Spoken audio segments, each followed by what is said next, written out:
Well, I didn't know at the time, but I was literally on the edge of a complete breakdown. I'd say that most of my family didn't fully understand the life that I went on to lead. That was a key moment because that was when I was arrested. I didn't know they were policemen. First of all, I felt threatened, and I still have dreams about this where I headbutt him, and next thing I know, I'm in the back of a police van. I often think that was a kind of life-saving moment. I was in that place where I could easily have misread a message. I wouldn't have had the career I've had. Once you've got a record for assaulting a policeman. And that's why I was so lucky. I was lucky about them. I was lucky about the fact that was lucky. Next piece of luck. To this day, I don't know how. Do you have any idea as to how you got to that point? I was working too hard, wasn't sleeping, drinking too much, wasn't eating properly. I wasn't looking after the things that matter. My health, my relationships, my mind, which makes me think actually there was something else going on, which I think is a combination of depression and the addictive personality. I think that's what I wrestle with. I think it's always important not to make assumptions about people's happiness based on their kind of material situation. And of course, the people who don't like me, they would say, oh, well, it was all guilt, whatever. They've got a nice, easy kind of, their line because it fits with what they already think. I can get myself into a place where I believe I'm responsible for all the problems in the world. Because of that, Donald Trump got elected. And because of that, they've gone back on climate change. And because of climate change, it's all because you didn't do that. What's something you've never or rarely said publicly? I'll take it to the ultimate extreme. I think it's going to wreak absolute havoc on the world.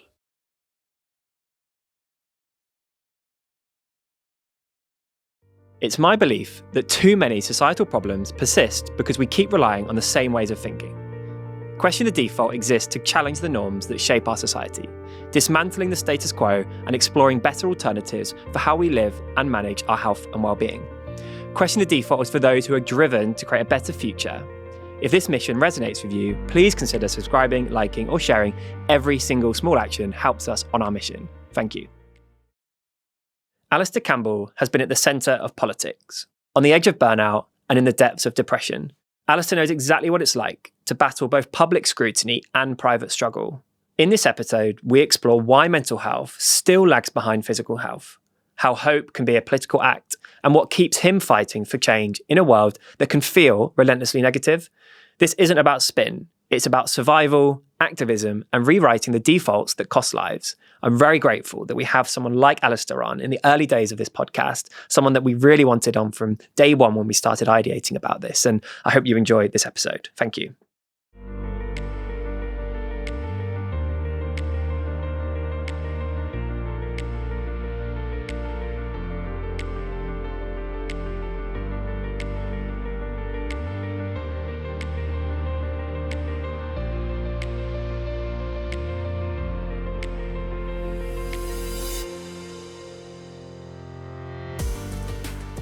Alastair, thank you very much for joining us. Pleasure.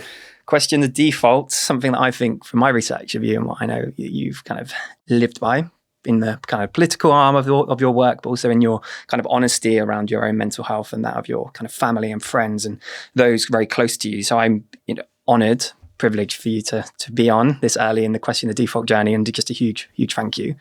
Pleasure. I also wanted to start by saying thank you again. On my journey with my mental health and my active recovery that I would say I'm still in. I think I'm always in that.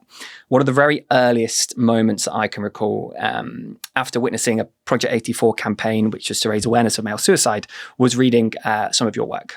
So I read the stories of your loss by suicide of a family member, Donald's mental ill health, but also your own experiences. And that was the first time I could put myself in the shoes of somebody that had lived experience, supported someone through bereavement by suicide, but also directly could see the positives of actually what could happen when mental ill health is managed well with the right level of support. So I go back to that kind of 7-8 years ago now, and I kind of look at those moments, and it was really, really important for me. So thank you. Thank you. But I would imagine today we'll probably end up talking more about our kind of shared mental ill health, experience of suicide loss, and perhaps our own kind of journeys when it comes to mental health.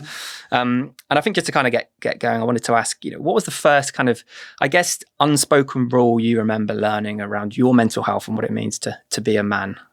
I don't think I've ever been aware of any unspoken rules. I think one of the reasons why I've always felt comfortable about being open is because I never felt that taboo. I know loads of other people do. I know it's still there. And I think that probably my very, very, very first memory of mental illness was my dad came from the Hebrides, an island called Tyree. And we used to go there on holiday every summer.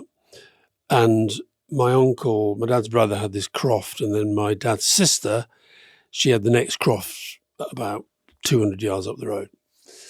And there was a guy opposite I'll never ever forget this. He was called Sydney.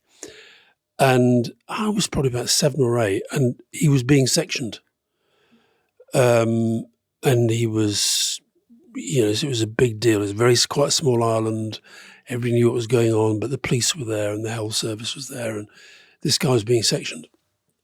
And I can remember, one thing I can remember is me being fascinated by it and wanting to know what's happening and people not quite saying. And they were saying, oh, that's Sydney, and oh, Sydney's got problems, and Sydney's this and Sydney's that, but never really fully understanding it. I mean, the weirdest thing, years later, I was at a place called Loch Gilphead, and I was playing golf on this local golf course. And it turned out the golf course was backed onto this psychiatric institution. And who's there sitting on a bench watching us play golf? But this guy. Yeah. So that was my first kind of memory. And then the other, next, fast forward, another member of my family who was sort of struggling with what, looking back now, was clearly mental health stuff. And I remember Mum used to say, oh, she's got bad nerves. She has trouble with her nerves. And I guess it is, we talk about our nerves, our nervous system, our anxieties and what have you. And then you mentioned my brother Donald, when he had schizophrenia, when he was diagnosed, I don't know, I just never felt, I was confused and we were upset and what have you. But I went down to stay with him in the hospital he was in, down in Southampton. He was in the military. It was a military psychiatric hospital. And I sort of melded in with the, they let me stay there during the day. I just used to go up every day, sit around talking to him, talking to other patients. And then with my own troubles, because when I had my breakdown, I wasn't as well known as I am now, but I was a journalist, bit of a high flyer. Everybody in the newspaper world knew that something had gone on. And I just thought the best thing to do was to come out and be completely open about it, which I was, and I've never regretted that. Wow. So I've never felt that, what you call the unspoken rules. Yeah. To me, there's only one rule, and that is that openness is better than shutting down. Yeah. Amazing. And that kind of, going back to those kind of early days when you witnessed that kind of, people couldn't say mental health. They would find kind of numerous words. And I think you wrote about in the past around the similarity to using the word cancer. Yeah. And do you think that there's a comparison there? Do you think it's still the same? Totally there is. I mean, when I mentioned my mum, I remember growing up in Yorkshire, my mum once sitting us down at the kitchen table and saying that our neighbour had got cancer. And she said, you mustn't tell anybody. Now, that I presume is because the neighbours didn't want people to know that he had cancer. But I think it was just part of a culture. I always think if the newspapers give a label to something that isn't the actual name, then there's a stigma. And they used to call it the big C. We didn't talk about cancer. We talked about, he's got the big C. Now that's gone. And I think that's been good for cancer. Yeah. Good for cancer charities, good for cancer research, good for people feeling that when they're out and about with, their hair's fallen out, they don't feel they have to hide it. Yeah. And I think with mental health, we're still a little bit in the language of taboo and the language of stigma, no doubt. It's quite a difficult contradiction because the most powerful thing to do for most people is to talk about it, yet actually it comes with that kind of assumptions that might come from saying a diagnosis. Yeah, but you say that, but I think for a lot of people, it is hard to talk about. Even if, like me, you have an attitude of being open, it still can be very hard to talk about. Yeah. I'm fine when I'm talking about it in theory. Sometimes in practice, I find it very hard to articulate. That's why I write a lot. correct me if I'm wrong, but there was, I think you were invited to, maybe George Osborne, Matt Hancock, that was it. Matt Hancock invited you along to talk about mental health. And I think you used the phrase, it's great that we're all talking about this. And I think you reflected on that in an interview, saying, "Well, actually, we've always been talking about it for ages. We talk about it enough. There's not enough action." Yeah, it was Matt Hancock. Was it Matt Hancock? Okay. Yeah, it was. Yeah, he said, he introduced me to this conference. He had I mean, fair play. He tried to get mental health on the agenda, right? And he was chairing this conference of mental health ministers from around the world. And he introduced me and said, it's great that people like Alastair are talking about it. Da, da, da. What I actually said was, I'm sick to death of talking about it. Right. Because I felt there were so few of us who were talking about it. And actually there still are. Yeah. I mean, it's great you're doing this, but there aren't that many people out there. If you've got a TV program sitting around saying, let's do a debate on mental health, they haven't got very, very long lists of people that they go to get on the telly and talk about it. And I think there's a lot of repetition. It's kind of the same year on year, which Absolutely, is amazing. And I found myself thinking a lot about your brother, Donald, in your writing. And you mentioned then about how writing has helped you. Can you tell us more about Donald and your relationship with Donald as you were growing up? Yes, I had two brothers, Donald and Graham. They're both dead. They both died aged 62. And so Donald's schizophrenia was kind of defining for us in a way. And partly, I mean, my dad was a vet, okay? Now, that's obviously not the same as a doctor, but it's in that caring, scientific sort of world. Yeah. But we knew nothing about schizophrenia, literally nothing. And I remember talking to one of the doctors when Donald died. My sister and I, we drew this map of the United Kingdom, and we had little dots of all the different places where he'd been in hospital. And I remember talking to one of them, and this guy, and this was not in the early stage of his illness. It was kind of years and years later. I remember this guy saying to me, one of the hardest parts of my job is explaining to people what it's not. In other words, and particularly with families, they think it's split personality. They think that it means you're going to be violent. Now, it's true that sometimes somebody with schizophrenia will be violent. Yeah. But the truth is, somebody with schizophrenia is far more likely to be a victim of violence than they are to be violent. Yeah. Because people are scared when they see people, talking to themselves or seeing things that aren't there, whatever it might be. So I remember my mum once saying that when we got the phone call about Donald having been taken to hospital, she said, my life changed in that moment and never fully changed back again. So it was defining in that way. And I had a very close relationship with him, very up and down in different ways, because the thing is, when you're part of a family, so the four siblings, we were all close but very, very different. And I'd say that most of my family didn't fully understand the life that I went on to lead. So Donald did this thing where, I'd be in Downing Street, and what's the film where there's a woman who's looking after a brother with schizophrenia, and he's constantly phoning her. I don't know if somebody needs to look that one up, but we'll try and get that. I've forgotten the name of the film, and Donald could be like that when he was, and he'd literally, so I'd like be in a meeting with the Prime Minister or the Chancellor or some foreign dignitary or something. And because and I always you never quite knew if it was going to be panic stations. Okay. And so I'd always answer if I could. And so I'd answer the phone and Donald would say, "Hey, how you doing?" "I'm all right. How you doing?" "Donald, I'm in a meeting." "Who are you with?" And so I'm with Tony. "Oh, I'll put him on. Let me have a chat," and, whatever. And then 20 minutes later, he'd phone again. It was that sort of, so sometimes it could be, leave me alone. But what I found amazing about Donald was that he never let the illness define him. He got very, very lucky. Glasgow University employed him as a kind of security guy. He then, because he and I both played the bagpipes, and he became the university piper, which gave him a kind of status and a place within the architecture of the university. And he played all the graduations and the big dinners and all that. And he loved all that.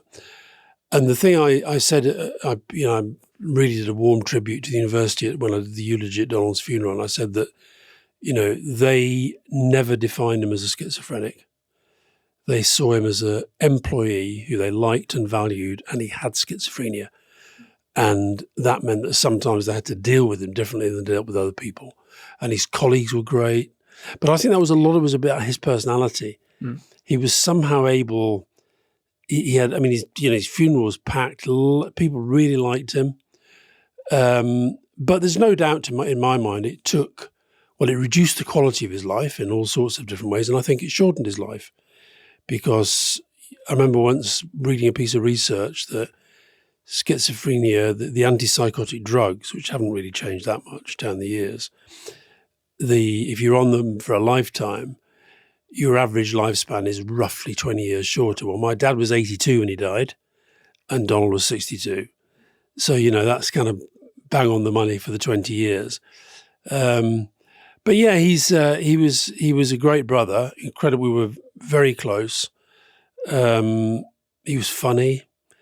He never self-pitying. Never sort of poor me. Never did any of that stuff. Never. Even though he got invalided out of the army because of his illness, never held it against the army. So yeah, I think just somehow managed to keep a broadly positive mindset, even though the illness is so horrible. I remember saying, look, he used to say this, he used to call it the illness. He never said schizophrenia, this illness. And it was, but I don't know, I like to think he had a pretty good life. What do you think, you mentioned Glasgow University as an employer and your praise for them. What do you think were the contributing factors that allowed Donald not to be defined by the illness, but have that as a contributing factor to who he is? I think it's a combination of things. I do think his personality, but I suspect it was probably leadership within the university of people that were directly employing him. And also I think it was his openness. He was very open about it. So I think it's a combination of his personality and their general attitude. This episode is brought to you in support of Calm, the campaign against living miserably. Calm is a leading UK suicide prevention charity on a mission to help people end their misery, not their lives. We both do things differently. We both know we need to change the conversation around suicide, and that's why together we're both creating space to question the defaults that shape the way we think, feel, and talk about suicide and mental health. We're opening up conversations that remind people, whatever you are facing, you're not alone. Calm has loads of tools and resources available to anyone online to help you find the support that you need, including a life-saving helpline for people open every day from 5 p.m. to midnight, as well as vital online resources for anyone who needs them. So if you or someone you know needs to talk, please visit thecalmzone.net. Thank you for being part of this. And of course, today we may touch on conversations about suicide in this episode. Together, we can question the defaults that keep people silent, smash the stigma around suicide, and help build a world where no one has to face it alone. Thank you. And the psychiatrist, greatest ever success story, I think is... Yeah, that was one of his psychiatrists said he saw Donald as his greatest ever success. Wow. And Donald was very proud of that. I think what he meant by that was that he did manage to live a pretty good life. Work, music. His music was incredibly important to him. The bagpipes, and he's obsessed about the bagpipes and loved playing, loved he always used to criticize me for not practicing enough, and I would say, well, look, I've got a busy job and I'm doing lots of things. I don't care. You should at least do at least half an hour every day, and you lose your touch and all this sort of stuff. So that's what he meant. He had a good life, good friends, good mindset, good attitudes. But the thing about the illness, and I think a lot of people find this, I think that because they don't like the medication, the fact of being on it and the effects that it can have, Donald tended to relapse when he felt good.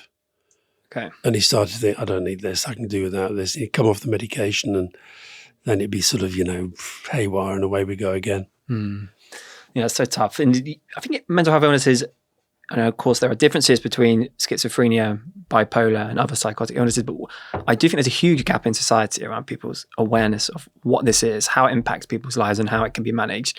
If you go back to those years when you lost Donald and you seeing that firsthand, do you think we have progressed in society when it comes to those particular mental health illnesses? Yeah, I do. But I still think we're a long way away from where we need to be. I think with bipolar, funny enough, look, labels are quite important. I actually prefer the label manic depression. Why is that? I don't know, because I think it sort of felt to me closer to what it is. Bipolar, the mood swings, the personality, what have you. Anyway, that is the word. I mean, there's this, I forgot what it's called now, the American Bible, the American Psychiatrist Association. Okay, yeah. It's called DSM-TR. I think we're on 5. We're on review 5. Yeah.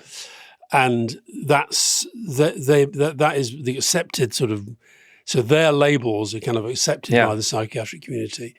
So I think schizophrenia, I still think suffers from the split personality, Jekyll and Hyde labels.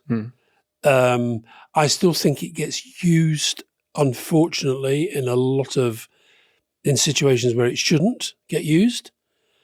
I really hate it when, sports commentators say that, when it was a bit of a schizophrenic performance, he played the first 9 holes really well and then he collapsed. Yeah.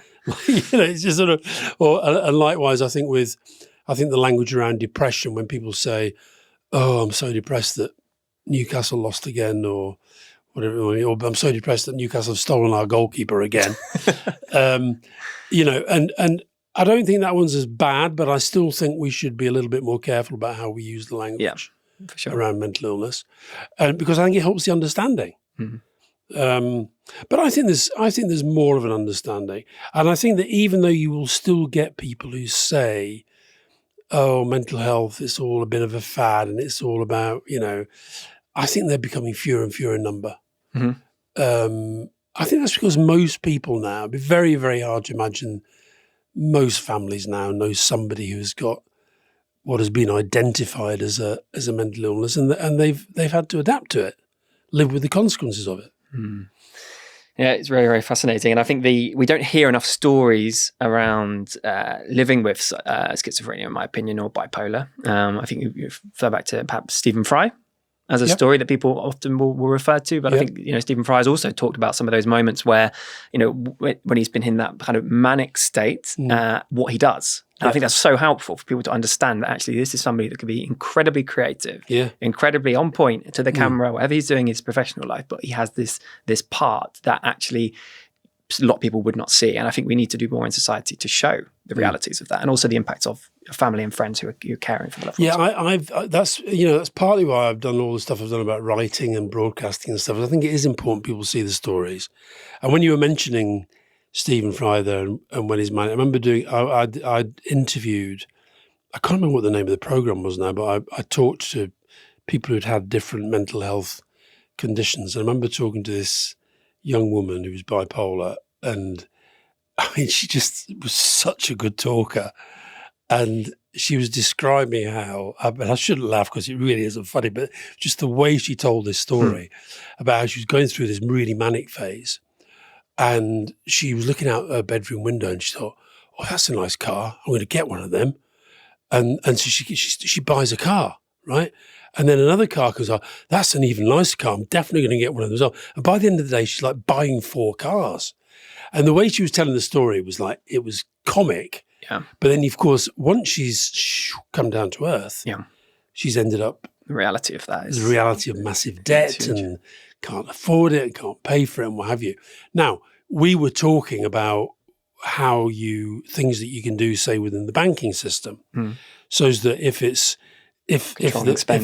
bank knows, if you tell the bank, "Listen, I sometimes get out of control and I can't stop spending money," then the bank can maybe become your partner in managing your illness. Almost like digital symptoms. Exactly. Yeah. If that's even a thing, but it would be like that. Yeah. It would be kind of a helpful mechanism for people. I think there are. I think that we talked about Glasgow. I think there are employers who are really good. Yeah. But whether within that sort of, it's amazing how many people, when they are manic, it is often about money, about purchasing, or it might be about gambling. Because that was the other thing about Donald. He had a gambling problem as well. Okay. Which, and it wasn't sort of massive sums of money, but it was like, it was on the horses and it was running up debts, and it was because of this thing about, I know what I'm doing. When he was kind of motoring, he thought he was kind of Superman. Yeah. And so anything he thought was going to happen would happen. And then, a few weeks of that and he'd be on the phone saying, I've cocked up again. I might need another loan. But gambling is an interesting area, but people don't talk about. It's designed to be kind of impulsive. Yeah. It's designed to be attractive and exciting. And people, we obviously have very large known celebrities or front major campaigns, especially in sports, gambling. And you think, actually, how much are we actually doing here to protect those that are perhaps at greater risk? Well, I think we'll look back at this era of sport in the same way as we look back in a previous era of sport where tobacco was the main sponsor. Mm-hmm. And I remember, I was with part of Tony Blair's team that when the government changed that, and everybody was saying these sports are going to die. How can darts survive? How can snooker survive? How can cricket survive without tobacco industry supporting it? Well, they've all done very, very well. Yeah. However, a lot of them have just moved into gambling. Yeah. And I think that's, I'm not sure, is the healthiest relationship. And also you see so many of them that don't have a high street presence. So much of that is digital. Totally. It's all online. Yeah, you hear a lot of praise for the number of jobs that created. It feels like a dangerous kind of conflict. Yeah, no. And it is, it's like the addictive element to this is, and I get the whole thing, gamble aware, drink responsibly and all that, but it feels very added on to me that let's be frank about it. These are industries that are trying to make money. That's what they're there for. Yeah. The odd poster in the kind of wall is pitched up next to a pub. Correct. And a cash point. Yeah. And people just go about and these things are perfectly well placed, let alone the advertisement side. Anyway, it's probably another podcast for another day. But you once said, and I completely believe in this, that we all need luck in life. And at that point, you were referring to 1986 and two plainclothes police officers. Mm-hmm.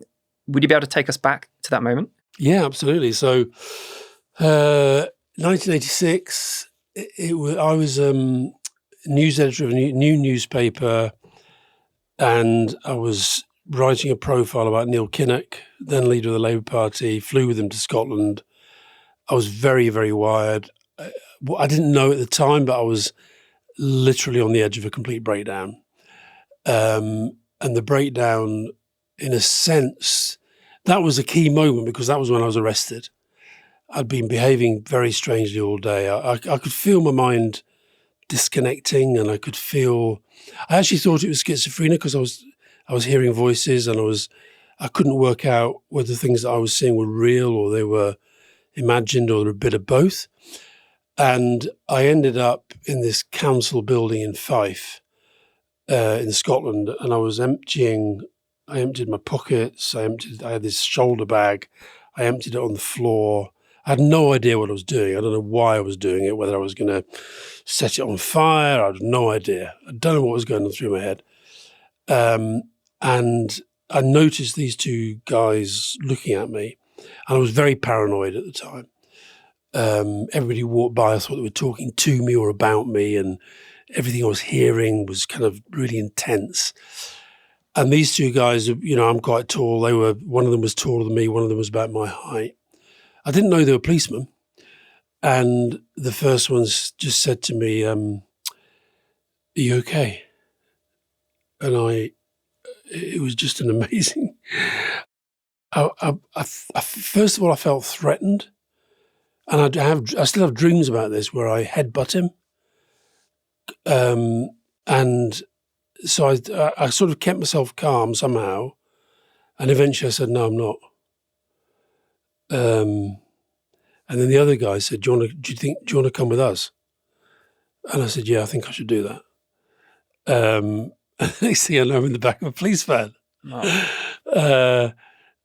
Get taken to the police station, get put in a cell. They were all very nice. But I'm in the cell, and then eventually I found a doctor. It was the middle of the night. It was like 3 a.m. or something. And no, it's 3 a.m, I think, when I got out. But anyway, they found a doctor, and the doctor basically, talked to me and talked a few things through. And then eventually they said, look, we'll let you go, but you must go to hospital. Are you willing to go to hospital? And by then I was like, sort of do anything, And so I ended up in hospital. And but those two, it's funny. I did a documentary about the breakdown a few years ago, and I found the psychiatrist and I found the nurse who were looking after me. But we didn't find the two coppers because they wouldn't necessarily know that was, as it were, the person that they might now know as being me. That's funny thought. I don't know if it's funny is the right word, but that's an interesting thought. But we tried to sort of find them and we didn't. Oh, well. But I do sort of, you have these moments, and I often think that was a kind of life-saving moment. You can still see these two. Oh, 100%, 100%. And I feel that they were, just the way they dealt with me, the way they handled me was right for that moment. And it was a turning point because then I went to hospital, very nice. My old boss took me back to my old job. He phoned me up early on. Yeah. So that was luck. Psychiatrist, I got on with him. I liked him. Fiona, my partner, stood by me. I thought she'd have left me by then, but she didn't. All these things kind of came together, and that became a real turning point. What do you think could have happened if it was a different set of police officers? Not broad brush claim, but how could it have been different? Well, if I give you a sort of sense of my memory of the build up to that, so I'd lost control of myself about 6-8 hours earlier when I had a hire car and I was driving it round a roundabout. I mean, I have no idea how often, dozens. Just I couldn't get off this roundabout, so. Easily could have crashed. Because your head is spiraling in thoughts? Is that what's happening? I don't know what's going on. I don't know why, what am I doing? I dumped the car. I then got a taxi to where I was supposed to be in Perth. I was losing things. I was losing money. I was losing my passports. Everything was just totally chaotic, out of control. I never felt suicidal. I never thought I'm going to jump in front of a bus or anything like that. But I felt totally like I was not in control of anything. And then by the time we got to this council building where Neil Kinnock was making a speech at a dinner, I was now really hearing voices. And the thing is, I don't know if you've ever had the psychosis. This is my only experience. But I was in that place where I could easily have misread a message. Like, if somebody is, I don't know, I'm just thinking aloud now. Yeah. But people were saying things, like I'll give you an example. One point, there's this guy walks by me and he's wearing a kilt, right? Now, why wouldn't you be wearing a kilt? Because you're in Scotland, it's a black tie dinner, there's quite a few people wearing kilts. Another guy comes around, but he's carrying a set of bagpipes. Now, I play the bagpipes, Donald played the bagpipes. So I stopped him and I said, is this about Donald? And he's looking at me like, what are you talking about? And I'm thinking, why is this guy rejecting me and Donald? I'm everything's, now he's just a complete stranger. The visual cue made you. Who's walking by. Now let's just imagine if somebody else had said, listen mate, there's a 50-ton lorry coming down the road, go on and just take a jump in front of that. I was of a mind that was so, I could easily have seen that as an instruction. When I finally got in the back of the police car and we were driving out and I was doing all this madness, this stuff, but I was doing anagrams off the road signs. Okay. I was thinking there's a message in all these road signs that's telling me to do something. And if they tell me to do, if I work it out, I'll be free, I'll be out. So, when you're in that mindset, it can go anywhere. And those policemen, I say the thing about headbutting them, it's not impossible I would have done that because I was feeling very threatened. Now, imagine if I'd done that. Yeah, probably wouldn't be sat. I wouldn't. Yeah. Well, I wouldn't have had the career I've had. 100%. Once you've got a record for assaulting a policeman, I don't care. I don't care what your mitigating circumstances might be. That's difficult to get over. Yeah. So all these things were, and that's why I was so lucky. I was lucky about them. I was lucky about the fact that I was with Neil Kinnock because his press secretary, Patricia Hewitt, she noticed I'd gone missing. Asked the police, where's he gone? They said, oh, we've taken him away because she phoned the police station. They said, I don't know what's going on, but he's okay. He's just not well. He is who he says he is. He's not a threat. That was lucky. Next piece of luck, to this day, I don't know how, the police discovered, they must have been phoning around different people, they discovered a friend of mine who lived about 15 miles away. Wow. An old colleague called Brian Steele. They said, listen, are you a friend of Alastair Campbell's? Yeah. Well, listen, we've got him in our nick. He's not in a good shape. Can you come and maybe stay with him while he goes to hospital? So all these little things came together. Yeah. So you, in theory, although we're talking about, Patricia here in that instance, you had a good employer. You had a boss, someone with you alongside you that could help you and looked out for you, who you were. What was going through your mind when you were arrested? Thinking, did you think your career was done? Where did the mind take you then? I can't pretend that I was in any rational mindset at all. But once I was calmed down a bit, which I guess was when I got to the hospital, I thought my life was over, to be honest. I thought it was finished. I thought my career was over. I thought Fiona's going to leave me. Going back to the earlier part of the conversation, I did feel a little bit ashamed. Okay. A little bit. But only because I knew I was going to be causing a lot of people a lot of trouble. Yeah. And then I was really lucky through the whole thing. The paranoia went on for ages in terms of the anagrams and all that stuff. What did you think they were saying? I had no idea. I was like, for example, they knew I was a journalist. And so about day 3, they brought me in a copy of the Evening Times, the Glasgow Evening Times. And the fact that the nurse brought it to me, I thought, oh, okay, there's a clue going on here. So I'm reading all these stories in the paper. And I'm thinking, they're all sending me messages. I'll never forget, the one that really sticks in my mind was on a Saturday. So that must have been the week later. I don't know when it was, but anyway, Desmond Lynham was doing Grandstand. Okay. And it was when the results used to come in the teleprinter. So you go, and they'd spell them as they came on. So you'd go, East 5-3, Stenhousemuir 2. And then you go, Burnley 11, Newcastle United 0, that kind of, stuff. And I'm looking at these results, and I'm thinking there are codes in these words and numbers, and if I can crack the code, I'm going to be let out. So I'm sitting there taking them down, and I'm doing all these anagrams, and I'm trying to get sentences and phrases, and just absolute nuts. And do you look back at that and have any idea as to how you got to that point? Was there anything leading up to that, warning signs that perhaps you could have seen, anything that, how do you make sense of that?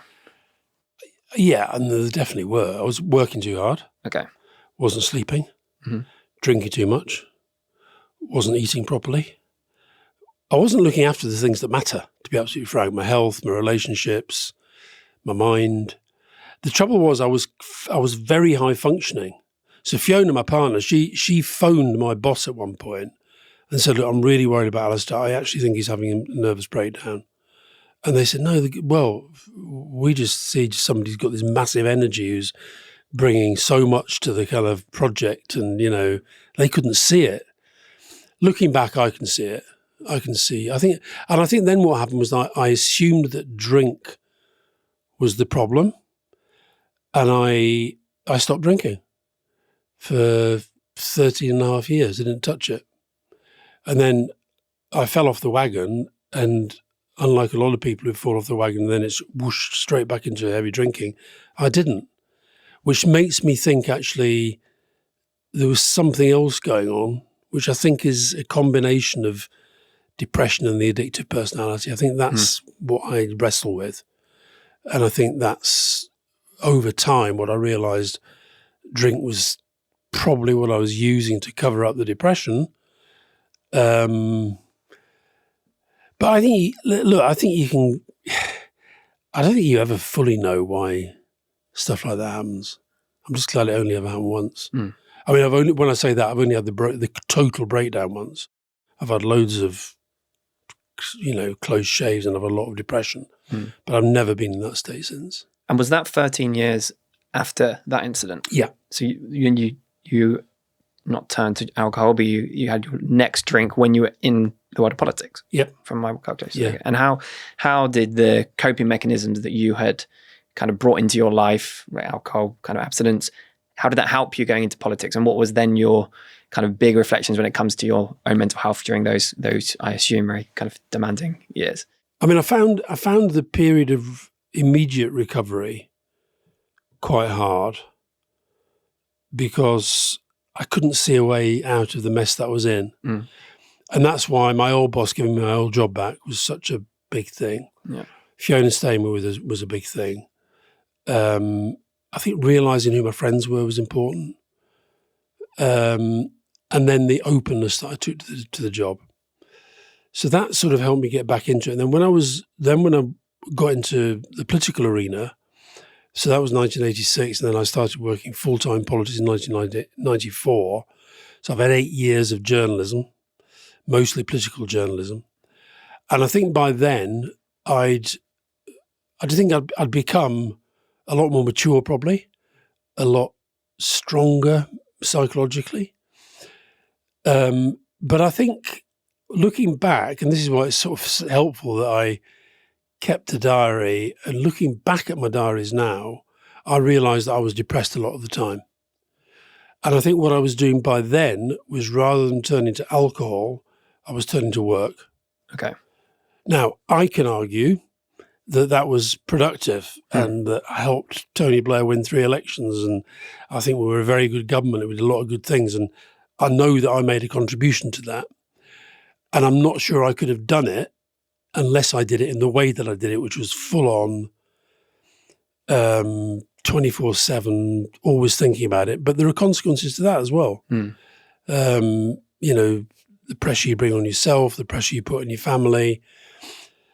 And I think the depression, I only really, really, really started to try to get to the bottom of the depression after I left. And I left in 2003, so I was there almost a decade working with Tony. And after I left, and it was, very high profile departure and a lot of kind of noise around me and what have you, and had been for a long time. And then weirdly, when that all went away, I just had the biggest crash I've ever had in my life. Well, there was a support almost. I don't know what it was. It was like the worst. I think partly it was a physical decompression. But I mean, I've had suicidal ideation and on and off. But that was a really, really intense kind of period. That was a real, real struggle to get through. And of course, the people who don't like me and who, they want to say, oh, well, it was all guilt about Iraq, or it was, whatever. They've got a nice, easy kind of, their line because it fits with what they already think.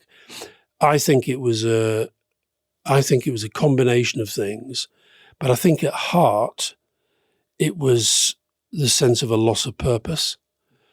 And whenever I get depressed these days, it's usually preceded by a few days where I'm sort of just thinking,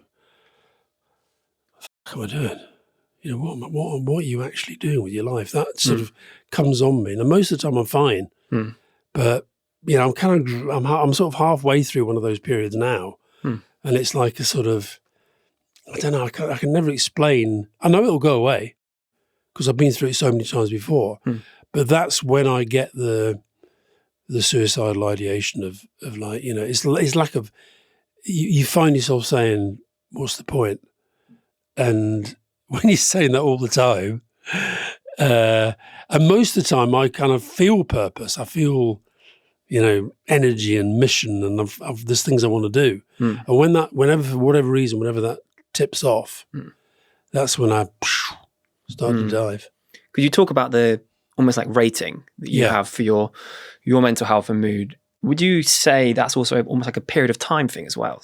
So you don't, not just day by day, but as you mentioned now, do you feel like you're kind of in that sort of moment? Do you find that it ebbs and flows day by day, or?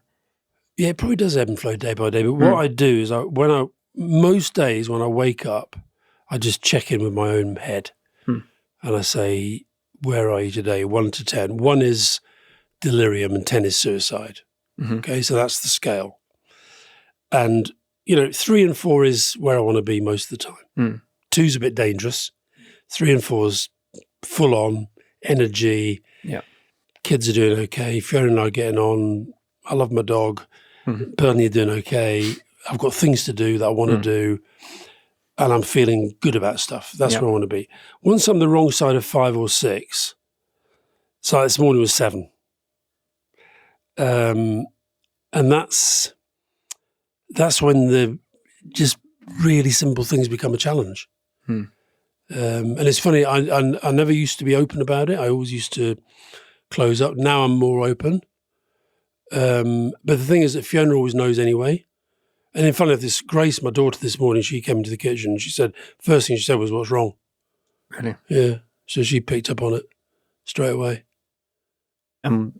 Yesterday, for instance? Yesterday it was also 7. And I didn't go out all day, apart from going swimming in the morning. I worked at home.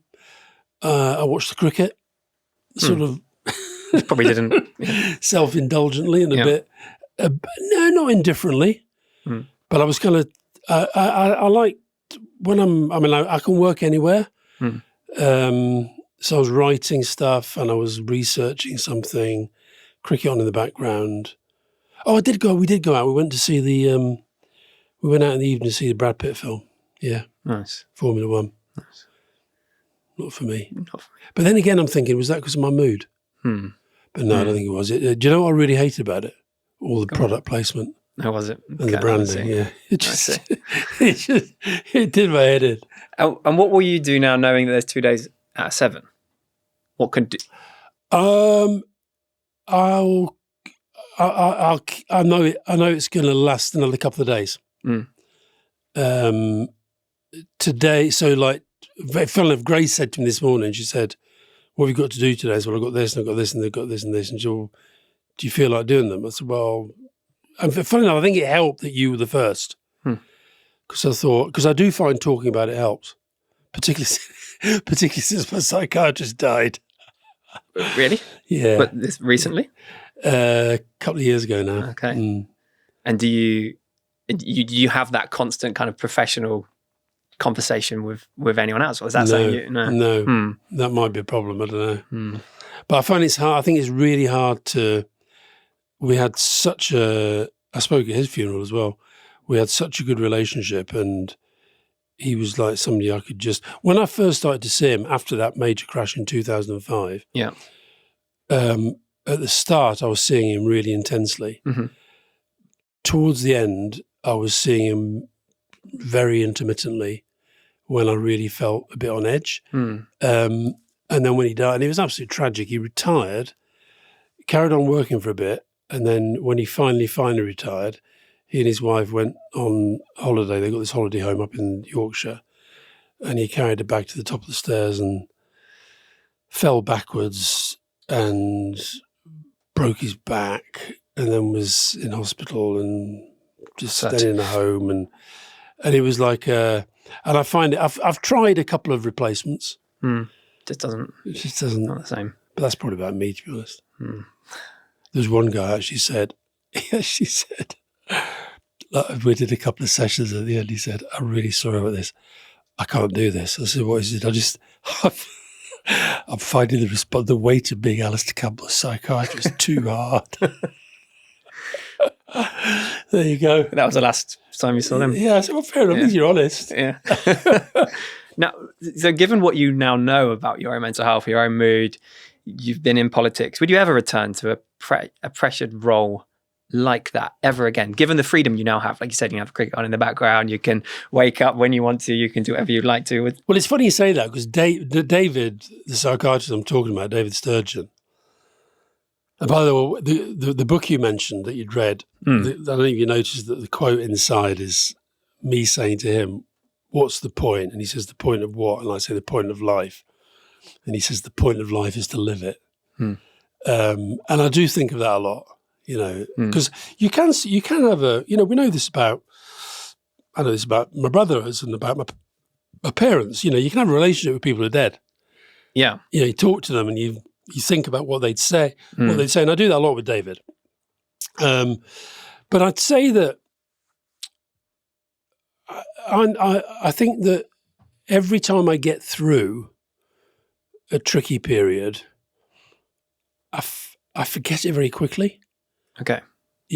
So once I'm back into good shape, I'm back into good shape, and it kind of fades very, very quickly. And I know one of the things I use is the experience of having got through it before. Yeah. And it will pass. Yeah, yeah. And so the next few days, I just know are going to be a bit, bit tougher. Because you talk about shaving as well. I think about that sometimes. Well, I don't always go clean shaven. It's a sign of me. I actually haven't shaved this morning. Interesting. Yeah. Because you say that's one of the and that wasn't, and I shave every morning. But so why didn't I this morning? Oh, it wasn't conscious, by the way. It's just that I didn't. Something in that, yeah. And so, I find that shaving is one of the first things. Not really care. I mean, Fiona would say I don't care what I wear anyway. I'm not sort of fashionista, but I really will not look. I will not, literally won't care what I put on. And I think the other thing is just not going out, not wanting to see anybody. I always find football something for me. Going to it or watching? Going to it, talking about it. And I think that would be a telltale sign for me, for my friends and family, if I wasn't talking about football, if I wasn't talking about my children. I think if I was quiet on those two topics, it would be a barometer. And I actually also think like that kind of unkept look, if it was a really creased shirt or if I was really late, I always push myself to the minute and by the minute. But if I was starting to become increasingly late and then not talking about the things I love, I think it's, something's up here. Do you feel comfortable if I do ask questions on suicide, given that you're at number absolutely fine, 7? Okay. Yeah. So I lost my father to suicide. It's the kind of predominant reason for this podcast, because I believe that there is more that we can do in society to challenge some of the, I guess, everyday kind of assumptions, especially around suicide. And by doing that, I think we can keep more people alive. And I, like you, I have had thoughts of suicide, but I've never attempted suicide. And I wanted to ask you, as you reflect back and very openly do talk about your periods of depression and thoughts of suicide, do you feel like those thoughts are now in control? And how do you try and make sense of the fact that you've had those thoughts during your life when on paper you've had so much? Yeah, I mean, I think the first thing to say is that, you've had people who are phenomenally wealthy with a very happy, seemingly from the outside, happy family life, who take their own life. Okay? So I think it's always important not to make assumptions about people's happiness based on their kind of material situation. I guess I'm trying to think about, I've never actively tried to kill myself, but I think I put myself in dangerous situations where it's possible that it could have happened. So, for example, I think 2 or 3 of the closest I've ever come to thinking, just do it, has been driving a car. And one time in particular when I just thought, this would be so easy to do it right now. And then I think what stopped me probably at that point was family. But also the challenge of getting through it. It was a really difficult period personally, professionally, politically. So I thought, a kind of little bit of I'll show them sort of thing, a little bit of fight in me. Yeah. So I don't, and I think the thing I've got to is not to worry too much what other people think. And particularly now we're living in such a violent sort of political eco space, and social media literally has become a sort of zoo, cesspit. So, for example, there's I can laugh because I actually do now find it genuinely quite funny. Every single thing I post, there are some people. They may be bots. I know some of them aren't, because one or two of them I actually know who they are, but they literally post the same thing, which is basically a variation of, why don't you go and top yourself, or why don't you have a drink and top yourself, or it's to do with just something that they think is abusing me in relation to mental health. And the reason why it doesn't bother me at all is because I've rationalized it to the point where I think there are very, very, very few people whose opinion really matters to me. I know who they are. They don't all know who they are. But, I think, and I've always said, I say this to my daughter's a comedian, right? So comedians get a lot of flack, and she's a young woman, so she gets loads of stuff on social media. And, and I always say, look, from my perspective, if either of my parents thought I was a terrible son, that would really get to me. Yeah. If my kids thought I was a terrible dad, that would get to me. If Fiona thought I was a terrible human being, if the people whose judgment, people I've worked with whose judgment I respect, if they thought I was losing the plot, I would worry about it. Yeah. Okay. And then I've got an outer circle, outside politics, of friends, some of them genuine close friends, others are just acquaintances that I like and I respect their judgment. And that's it. That's it. So the rest of it just doesn't bother me. It's a scary thought, isn't it? That kind of constant kind of comments on post for those that perhaps don't have the resilience that you may have. Yeah, and I think the resilience is the point. My resilience comes from having got through others. But when I get into these modes like the one that I'm in at the moment, the resilience comes from saying to myself, "You've been through worse." Yeah. The reason why these 1 to 10 scales, they're not for everybody, but they work for me. So if I think about my breakdown in the 80s, I was on 9. I was on 9. And that wasn't about suicide. That was because I honestly thought I was going to die. I thought the whole thing was it was like a kind of existential test that I was being put through. And I was basically, inside my head, I was thinking, if I fail this test, I am going to be killed. That's what I thought. Now, I now know it was completely irrational. The guy walking by me with the bagpipes wasn't asking me about my brother. He was just a guy who played the bagpipes and he was about to pipe Neil Kinnock to a dinner. The two coppers just happened to be there. Yeah. Because they were looking after Neil Kinnock as well. And, so all that luck, and there's me at the time thinking, I am being put through this massive test. And I wasn't.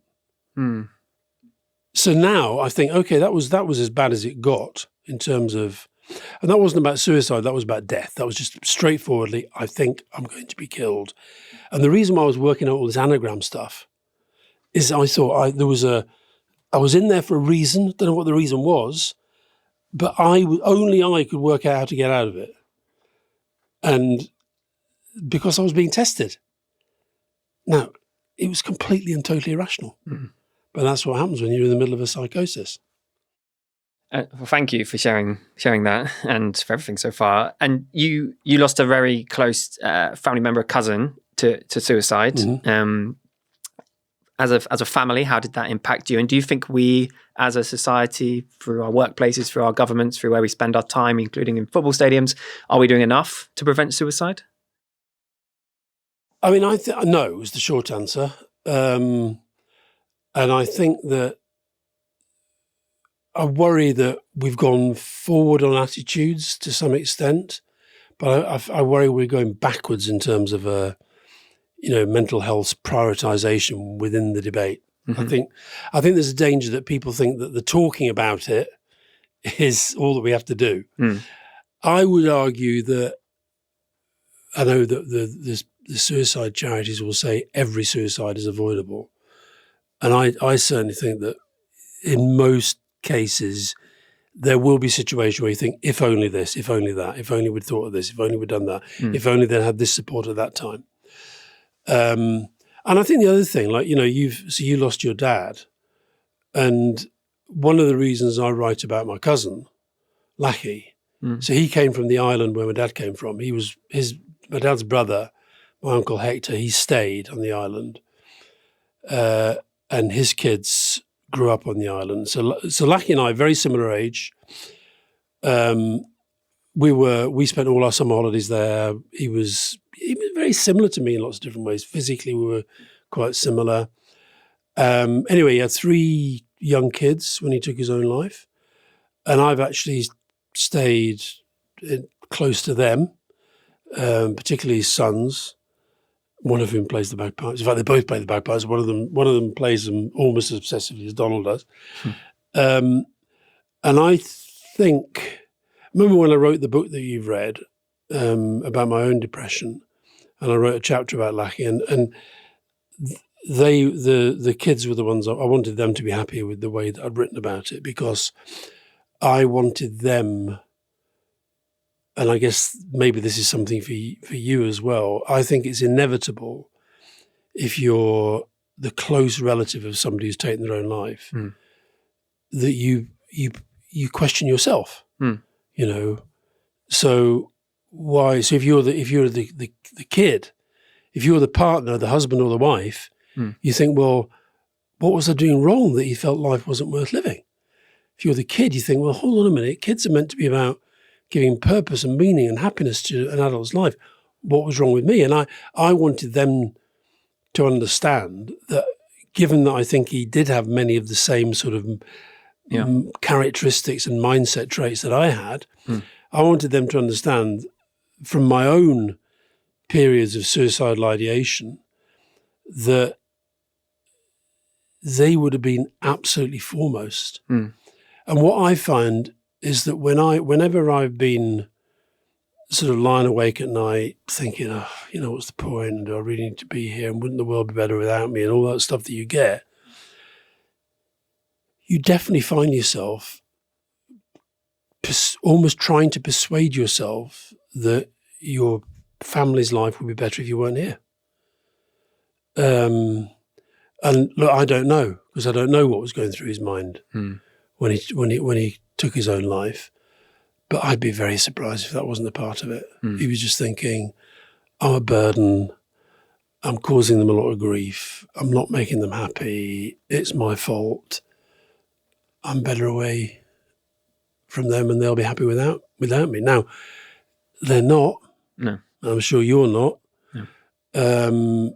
But I think it's important that they know that that's why I have my scale. We're all on that scale. Yeah. I don't believe there's anybody who isn't capable of both the ends of happiness and absolute misery. Yeah. It's very powerful, because my dad had 3 children when he died by suicide. I actually think he shares a lot of the similar traits and characteristics. He's the sort of person, he brought a canal boat down right from the Midlands down to Cornwall. There's no canal boats there, but he wanted to do it up from scratch. He had very unique hobbies, relentless energy, huge amount of care and empathy, but did have that side of struggle and highs and lows. And I think he also fought kind of, to the end on a lot of the thoughts that he was battling, even to planning holidays in the final kind of hours. And I do also fight with that thought around, because I'm a father now, I have 2 young children, and you see how much hope and energy and love that gives you, and you think, how is it possible to get to that point? But then I sometimes have that, I've never actively planned a suicide, but I have got to that place where that kind of faint but kind of somewhat familiar feeling comes back and you feel like you could keep going down that way, but you know how to stop it. And you know with that knowledge. And I always think that how little knowledge I had living in a very rural place in the UK versus how much knowledge I had when I moved to Cardiff and then London. And recent statistics, literally I think it came out yesterday or this morning, around the impact on coastal areas and rural areas when it comes to children's mental health. And I feel like it's a really, really interesting kind of topic for us to speak about too. But thank you for sharing your story and the loss of Lackey. Lachlan, is that right? Lachlan, is that how you say it? Lackey. Lachlan, yeah. He was, and it's hard, isn't it? Because you sort of, I see him in his kids. I see them, particularly the boys, physically. Yeah. I see his mannerisms, and you see his way of thinking. And I think, look, the other point I find about suicidal ideation, I find the thing that sometimes brings me back. Well, I say brings me back. I've never got to the point of saying, right, that's it, it's all over, here we go. I'm not doing that. But what I find I do sometimes is particularly if I just can't sleep, which is often the worst time. So Fiona will be asleep, and I've gone through the thing of thinking, look, she'd be far better off without me. The kids they'd be upset for a bit, but they'll get through it, and they won't have me to worry about, and and when I'm old and even more miserable, whatever. And so I sort of write in my head, I write almost as if I'm writing my own eulogy after dying. And I think that's what then brings me back, is thinking, oh, come on, you've had a really good life, actually, when you think about it. And are you really going to do this to your family? You're really going to do this to your kids? And so that's what somehow brings me back. It helps, yeah. Because often people describe it as almost like a bubble around someone's head, and it's impossible to see any light when someone is actively thinking about suicide. But often at the time, a lot of kind of, ambassadors and activists say that it's possible to bring light into that bubble even in the final moments. And that light can be something like that. So for you, right, when you write, and actually that physical process of writing and thinking can almost act as that glimmer of hope that then comes back. I find the other thing for me, music is incredibly important. Listening to music, writing music, playing music. When I play the bagpipes out, I just riff and I go with it, and I often will make myself cry if I'm feeling really down already, and then I feel a bit better. So I think we all find these little tactics and techniques, but when you're in the kind of, as I say, the wrong side of six, it's a constant struggle to stop yourself sliding further. It's also scary for what you mentioned around driving. And, often we see the kind of suicide rate in the UK, roughly between 5 and 6,500 individual people who die by suicide every single year in the UK. But we also know that probably around 5 to 25% of suicides go unreported. For instance, when you're in road traffic, for instance, all those suicides are individual and solo. So actually that number is probably nowhere near reflective of the actual number. From your time in government and probably very, very close to how decisions are made, do you think that we allocate the right level of resource, time and prevention to suicide? And how can we get to that place where, you are incredibly unique in that you have spoken out, you have the lived experience, but for those that are seeing this alongside every other cause of death, how do we get to that place? I mean, the answer to your question, whether there's enough time, resource, etc., the answer is no. And that includes in our time as well. And I really, one of the things that really upsets me about the last government was I actually think the Time to Change campaign was really powerful. I think it was really, you could measure the change that it was having, and they pulled the plug on the funding. And I don't think this government is showing any signs that they're going to bring it back.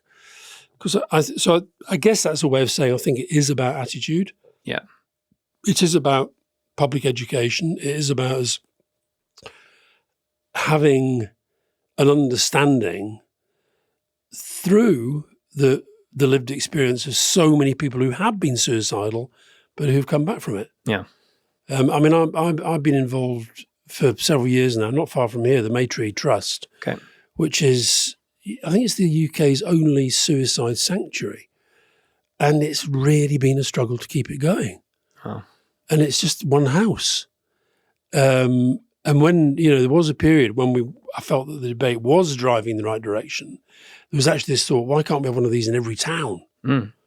It's a place where you just go for a few days to be in a safe place and just deal with it as you... Right level of support. And as you want. If you want to talk to people, fine. If you don't want to talk to people, fine. If you want to be on your own, fine. If you want to be with this other person who's feeling the same and they want to be with you, fine. Yeah. But just let's get through this immediate crisis. I believe there are crisis support hubs, at least in the kind of, I think in the current government have said that is something they hope to introduce. Yeah. Not sure the ins and outs around that, but... That's not specifically about suicide, that's mental health crisis, which broader is fine, than that, yeah. And that's better than what we've got. Yeah. But I actually think that that sense of somebody who is able to say and display the signs of being suicidal and then feel there is somewhere to go. Physically go. Yeah. That isn't just going to A&E or isn't just going to a psychiatric ward. It's going to this place that exists. Yeah, and they can walk and get the bus, whatever it might be.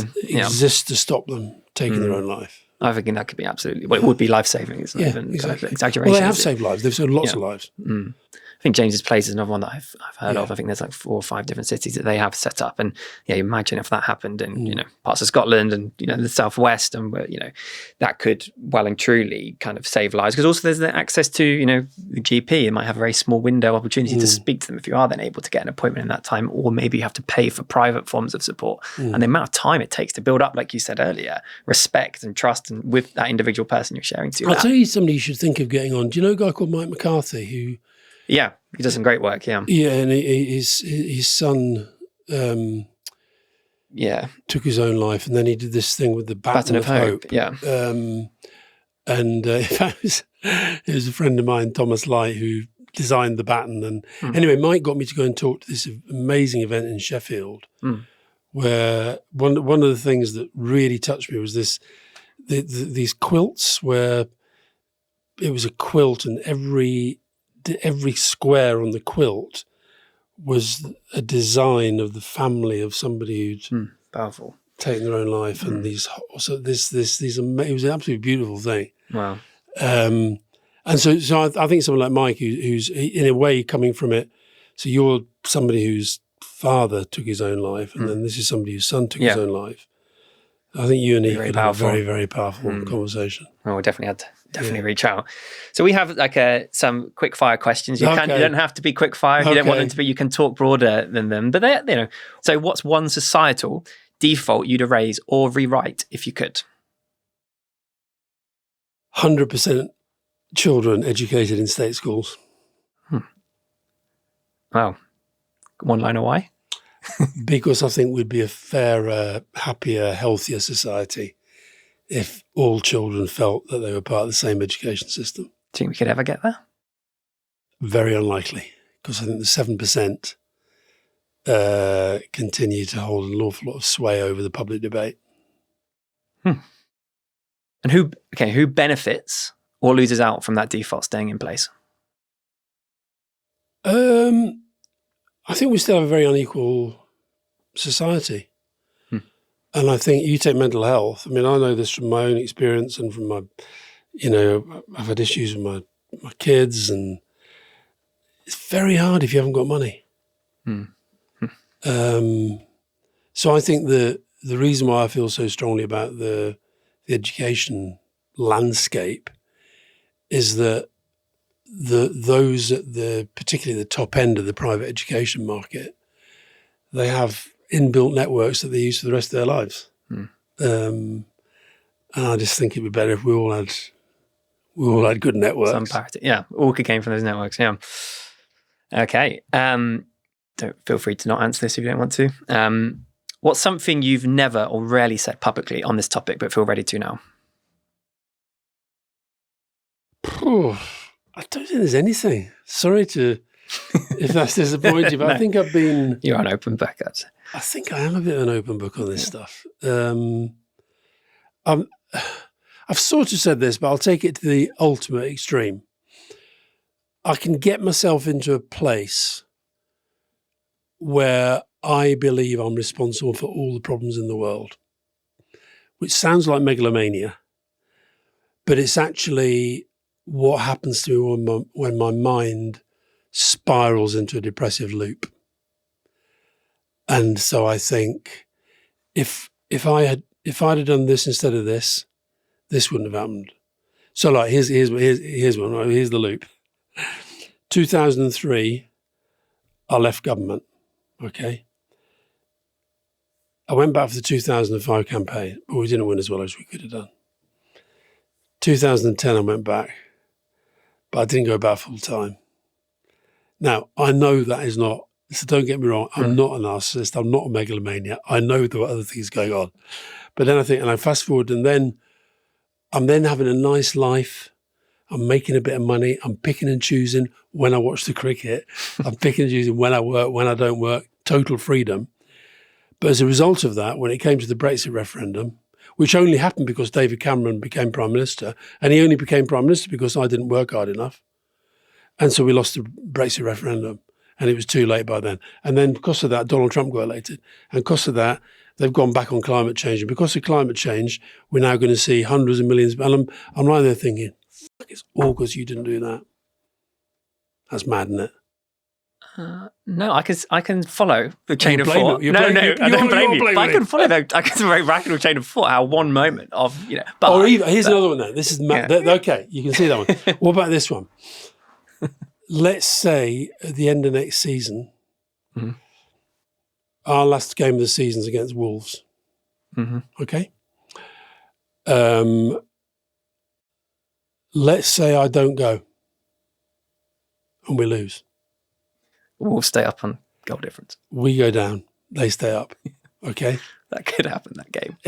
That is right. And let's say that during the game, they put up a thing on the screen that says today's crowd is 21,947. yeah. And it could have been 948. And one player of the 22 does something just tiny bit different. Not As a loud result enough in of the which, stadium. eh? Not loud enough in the stadium because of that one less Something voice. like that. Yeah. My fault. Wasn't it Tottenham Hotspur Stadium that put in the fake noise behind the in the stands? I think it was Tottenham Hotspur Stadium. Yeah, I mean, I think that's the best of the probably new get it. stadiums. It's not too bad. Yeah. It's not too bad. You've got the steepest climb to an away end on the planet. Will you be going this year? Yep. December? Yep. Well, Yep. See you there. Yeah. Okay, let's say we're in 2035 Yeah. doing this episode. What do you worry that we might be talking about? So I'll be 78. Same age as Donald Trump now. I worry that what we'll be talking about in the mental health space is the implications of climate change. I think it's going to wreak absolute havoc on the world. And maybe AI as well. Do you worry about AI? I do worry about AI because I think that it's going to... Look, there's lots of benefits to it, for sure. But I think that I don't think we've even begun to think of the implications for people's jobs and therefore their lifestyles. You sense there's going to be that when any systemic change happens like that, there's going to be those that lose out in that short-term period. I mean, look, when I'm an optimist, I can think, okay, well, yeah, you've got climate, you've got AI, you've got war, you've got famine, you've got all this terrible stuff going on. But there's always been terrible stuff, and the world's always somehow got through it. But I don't think we've ever quite had a period where there are so many really big pressures of change that are happening at the same time. Yeah. Climate's the one that I'm worried about most, I think. Yeah. Yeah, there's that kind of constant forever period of turbulence that will always be kind of in that short term, but so many big factors, isn't there, that can kind of change how we live. But yeah, amazing. And well, actually, the final question is on AI, actually. So what are your hopes, what could be achieved through AI when it comes to mental health? Well, I'll give you an example of something that's already being achieved. So one of the charities that I'm involved in is called Jack. Do you know Jack? Yeah. Just ask a question. Well, that's a form of AI. Yeah. It's like, so I went in a whole day pretty much. I'm on that platform too. Are you on that as well? Yeah. It's good, isn't it? Yeah, it's good. It's good. Did you ever get feedback from it? Occasionally. Yeah, Yeah. occasionally. I was one of kind of at the early stages. Yeah. So just to tell those who don't know about it, you basically go, you and I get interviewed. We talk about every aspect of, in your case, suicide survival, or your own issues, me, it's depression, anxiety, whatever. And if somebody's feeling that they want somebody to talk to, you record an answer to virtually every question imaginable. Yeah. And then you go on there and the algorithm finds the answer that I've recorded most relevant to your question, and it pops up and it genuinely feels like a conversation. And if then they say, okay, do you think I should I'm on this medication, do you think I should switch to this medication? The me will pop up and say, I'm really not qualified to answer that, but if you press on this button, you can talk to Professor Gilbert. He's a proper real expert on this topic, and he can give you proper advice about the effects of the medication and blah, blah, blah, blah. That's AI. Yeah. So when Wes Streeting, the health secretary, set out the 10-year NHS plan the other day, he talked about this idea of us all having a doctor in our pocket on the NHS app. And so I think there are things that can be done. I also think the thing of scale that can achieve. I went to, I did a thing for Comic Relief where I went to Ghana to look at their mental health facilities. And honestly, if you think we have it bad, it was horrific. It was horrific. I met this woman. She said she was a psychiatrist covering this huge area. And I said, how many of them are you? She said, 2. I went to one place where it was looking at the mental health services in a prison. And it was almost impossible to imagine what they were, even trying to keep on top of what they were dealing with. So I think there's something where AI... Access to knowledge that was normally closed. Access to knowledge, access to platforms that are going to be there, free. So I can see some benefits. But I do worry about the risks. Yeah. And that short-term period of time where I'm trying to find it hard to imagine how there isn't going to be mass redundancies. Yeah. In the short term. Yeah. Isn't no one's really talking about it enough? Well, or are we? I mean, I think people are thinking about it, but it's, and the other thing about rates of climate, I was talking to somebody the other day who works in one of these data centers for one of the big large language models. I mean, the power that they need, the energy that they need. So it's like, we're banging on about climate change and just to fuel this stuff that we're getting in our phones. Yeah. So listen, there are always downsides on a big change, but it's a question of whether you can manage in a way that gives benefit to the upsides. Yeah. Amazing. Well, that's a wrap. And thank you so much for coming on. It was a privilege, and definitely could have spoken for much, much longer. But thank you so much. Thank you, and good luck with your podcast. Cheers. Thank you very much. Do not challenge the rest of politics. Today, we question the default that mental health should be whispered about and politics should settle for warm words. Alastair Campbell reminded us that openness isn't a branding exercise. It's the rule, really. And that loss demands action, not platitudes. If we can change the language, we can change the culture. If we change the culture, we change the outcomes. If this brought stuff up for you, then please do connect with Calm. And I think, we were very honest. We talked about mental health, suicide, psychosis, and some of those moments of kind of deep despair and pain for Alastair over the years. But I can't quite believe his level of openness. Somebody who has been, at the center of politics for a long period of time. Everybody knows Alastair Campbell, and the fact that he's on our podcast that early is a moment for us. But at the same time, he really, really, really just does say it how it is. And I think for somebody who has been so senior, so responsible for policy making, I question how much that happens in today's world. I think we do have disillusionment with politics in today's society. I don't think we hear enough about the voices that are creating policy. I think it's still a very closed community, yet we're expected to vote. And we, of course, know the importance of voting, but we don't understand the real people at the heart of that decision-making process. And I think, of course, Alastair is somebody that is such an open book, but I think we kind of need a bit more of that. I think we're entering into a potentially dangerous period of time for politics in the UK.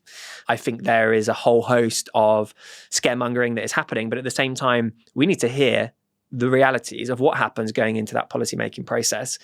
We know that people whose lives have been impacted by mental health and suicide advocate for change. Mostly that is successful. We see that. We see that for some of the changes that are happening in the school system and the education system around educating people around suicide prevention. But we need to do more. These can't be closed circles. And Alastair, I think, really embodies what it could be like. You know, we could have MPs who are as open and honest and reflective as he is. People that are happy to be their true selves, but at the same time be responsible for the country.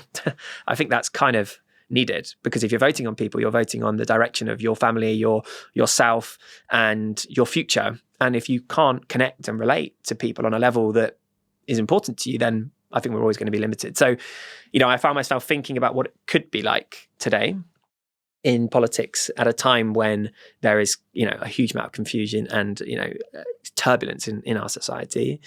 We learned a lot about Alastair today. You know, he was very open about the struggles in his early part of his career and entering the world of politics, how he dealt or didn't deal with high periods of stress at times, but also what got him through, like what kept him stable and what got him onto a path of support.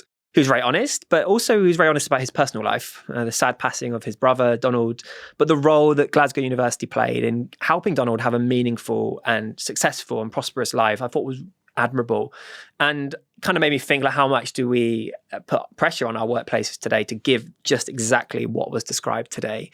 And I think, yes, we know that there are mental health challenges, sadly, are very, very common in our society, but we need to do more to not frame the person's existence purely around their diagnosis, but understand it's a part of them and it makes them who they are, but it's not defining. And I think Donald and Alice's experience is a prime example of that. And yeah, you know, of course, we had moments of humor within the episode today. And I think that's what Alastair does. He brings that kind of very real side to what is very difficult subjects.